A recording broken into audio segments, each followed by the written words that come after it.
Hello, I'm David Bowman, the tutoring coordinator for the Three Rivers Education Foundation Literacy Initiative. I'm going to share with you the results of the fall 2017 tutoring, basically how well did we do last semester, and I'm also going to share with you something very interesting that we found out about the effect of tutoring on students. So first, let's take a look at the students that we had. As we've seen in prior semesters, the majority of students come to us from that first through fourth grade level. Some kindergarten also, and then kind of a diminishing number of students at the high school level. But that's the majority of our students. So we had 2,590 students who took the pretest or basically started the tutoring program. Of that, 92% completed the program. They got through and took a post test. And of that number, 1,950 or 82% had what we call a valid score, which means pre and post test, obviously, and sufficient number of hours of tutoring and no rush flags on the post assessment. So as we look at the results in the next few graphs, we're specifically talking about those students that have valid scores. Now, what we're looking at here is average grade level gain in reading per grade level. So we start with kindergarten. We see that there's only a zero point 0.6 grade level gain. You might think, well, that's not very much. But the fact is, kindergarten students really can't be very far behind. Now, what we don't see here is that by the post test, 100% of all kindergarten students made or exceeded grade level expectations. So that's very good. Doesn't look like much growth, but it's enough for 100% to reach or exceed grade level. And then when we look at the first through fifth grade, we see on average that those students made a 1.1 grade level gain.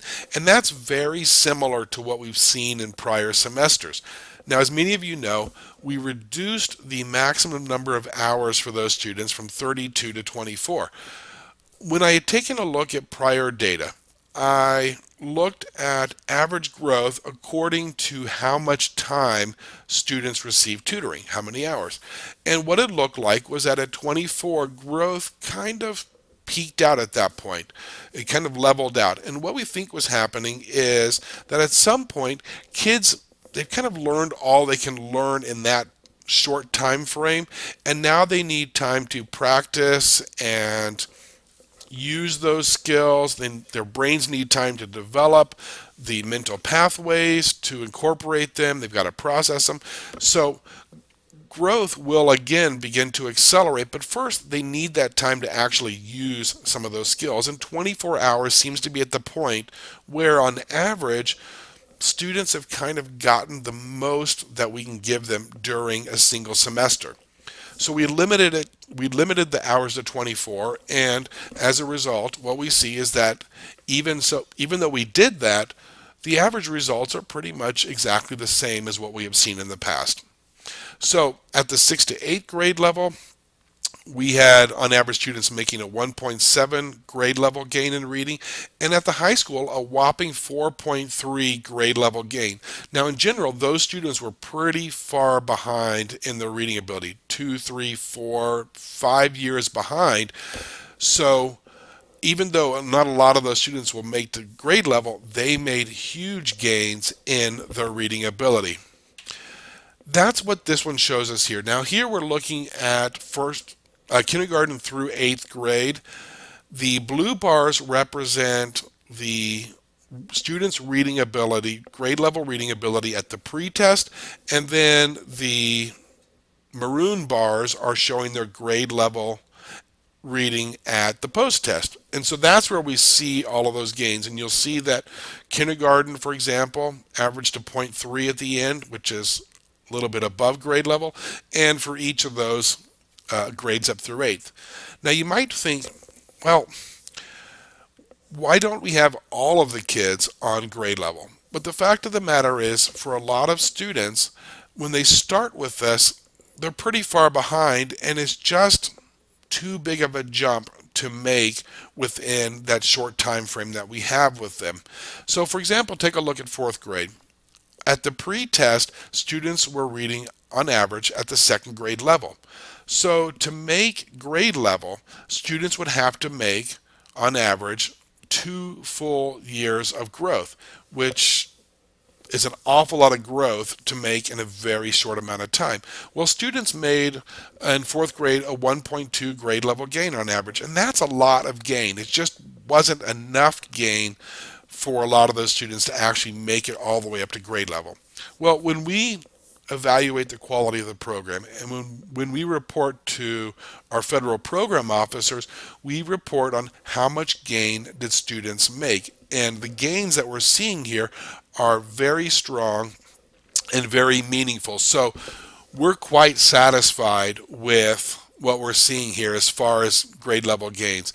Um, Actually, these gains are very strong, and in great part that's because of the work that you're doing to help kids fill in these fundamental skills, looking at all 6 areas, so that students can then have the background they need in order to acquire the higher level skills. These kids will get to grade level. They will, because of the work that you're doing with them now in tutoring. When we started at the pretest, about 2 or 3% of students actually started with this already on grade level. And at the end, we had about 32, 34% on grade level.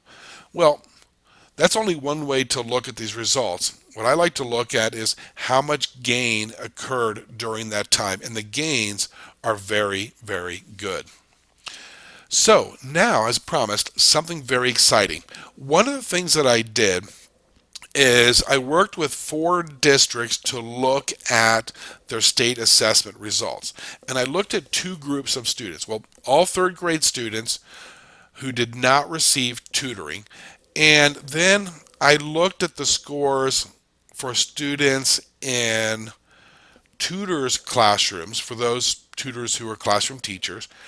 And I compared them against the scores for students who are not in tutors' classrooms. So non-tutored students, 3rd grade, if the classroom teacher was a tutor or the classroom teacher was not a tutor. And here's what we found out. In each of these 4 districts we looked at, the students whose classroom teacher is a tutor, on average, did better on the state assessment than students whose classroom teacher was not a tutor. So looking at this graph, the bottom number represents the average English language arts placement for students whose classroom teacher was not a tutor. So that's the 1.92, 2.73, 1.83, and so on. So that's average placement for kids whose students were not tutors. The upper number, 2.57, 3.39, and so forth, that's the average placement for students whose classroom teacher was a tutor during the last school year. So in each district that we looked at, what we found is that students in tutors' classrooms outperform students in non-tutors classrooms. We didn't really design this tutoring model to be professional development for classroom teachers. We pushed out resources and training and support and monitoring and all of these things to help the kids in the tutoring groups.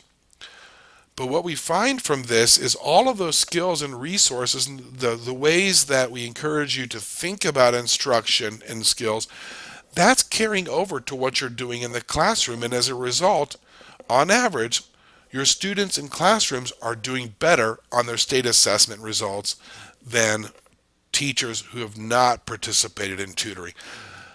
Of all of the things that we've looked at and all the ways that we have looked at data around this tutoring program, this is unquestionably the most important finding. Think about this. We have a huge geographic area with some 90,000 school-age kids in it. Only a very small percentage of those students ever get involved in tutoring.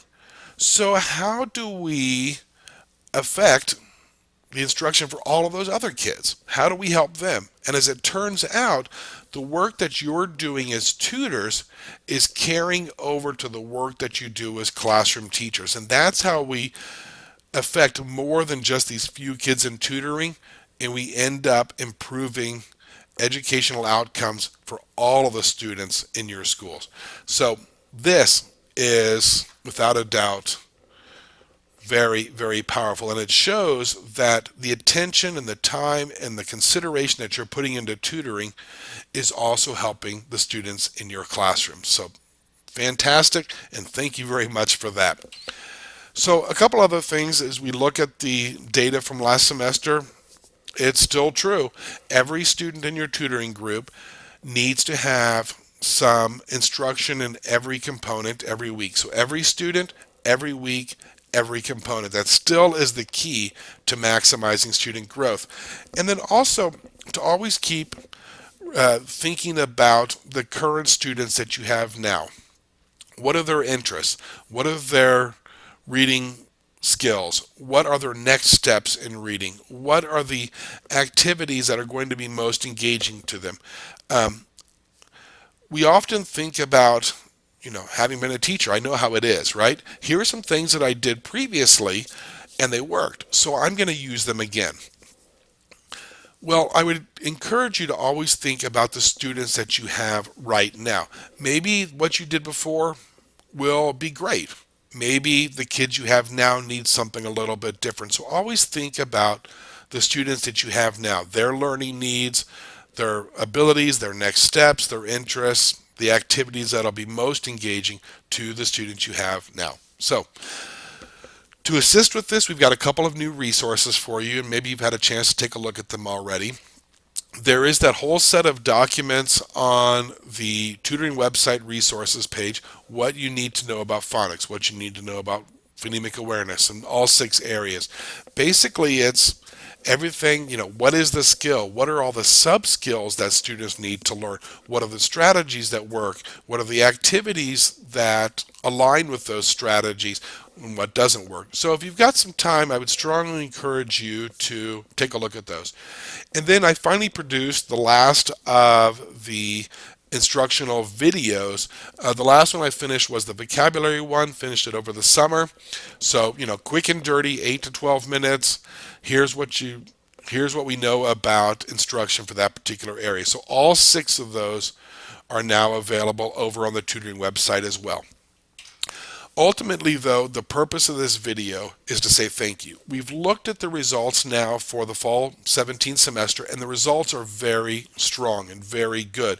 So that is because of the work that you are doing, and we appreciate it very much, that the time and the effort and the thinking and the passion that you're putting into helping these kids learn to read and improve their reading abilities.